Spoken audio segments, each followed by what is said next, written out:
Purest ഫോമിലുള്ള tussar സിൽക്കിൻ്റെ unstitched സൂട്ട്സിൻ്റെ video ആണ് കാണിക്കുന്നത്. സിംഗിൾ പാറ്റേണിൽ അവൈലബിൾ ആക്കിയിരിക്കുന്ന ഈ സെറ്റ് ടോപ്പ് ബോട്ടം ദുപ്പട്ട വരുന്നതാണ്.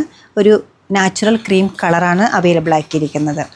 ബോട്ടം വരുന്നത് റോ കോട്ടൺ ഫാബ്രിക്കിലാണ്. ദുപ്പട്ട ഹാൻഡ് പെയിൻറ്റഡ് ആണ് വരുന്നത്. നല്ല പ്രീമിയം ക്വാളിറ്റിയിലുള്ള പ്യുവർ ദേശീയ ടസർ സിൽക്കാണ് മെറ്റീരിയൽ. 4 സൈഡ്സിലും ബോർഡർ വരുന്നുണ്ട്. സ്കാറ്റേഡ് ആയിട്ട് ബഞ്ച് ഡിസൈൻസും വരുന്നു. നല്ലൊരു കളർഫുൾ ആയിട്ടുള്ള, ഒരുപാട് എടുത്ത് നിൽക്കുന്ന കളേഴ്സും അല്ല, നല്ലൊരു പീസാണ് വരുന്നത്. വിത്ത് ടാസിൽ വരുന്നുണ്ട്. ചെസ്റ്റ് പോർഷനിലേക്ക് ഈ ഒരു പാറ്റേണിലാണ് പെയിൻറ്റ് കൊടുത്തിരിക്കുന്നത്. ബോഡി പോർഷനും പ്ലെയിൻ ആണ് വരുന്നത്. ഹെം ലൈനിൽ വരുമ്പോൾ നല്ലൊരു ബോർഡർ വരുന്നുണ്ട്. സ്ലീവ് എൻഡിലേക്കും ഈ ഡിസൈൻ കൊടുത്തിട്ടുണ്ട്.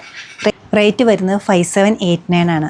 നമ്മുടെ ഈ കളക്ഷൻ വെബ്സൈറ്റ് ത്രൂ അല്ലെങ്കിൽ നമ്മുടെ സ്റ്റോർ വിസിറ്റ് ചെയ്ത് ഡയറക്റ്റ് പർച്ചേസ് ചെയ്യാം. പനമ്പള്ളി നഗറിലെ 11th ക്രോസ് റോഡ്. നല്ലൊരു ഫംഗ്ഷൻ വെയർ ആയിട്ട് യൂസ് ചെയ്യാൻ പറ്റുന്ന പ്യുവർ ദേശീയ ടസർ സിൽക്ക് നോക്കുന്നവർക്ക് ഇത് നല്ലൊരു പീസാണ്. നല്ലൊരു നാച്ചുറൽ ബേജ് ഷെയ്ഡുമാണ് ഇത് അവൈലബിൾ ആക്കിയിരിക്കുന്നത്. താങ്ക്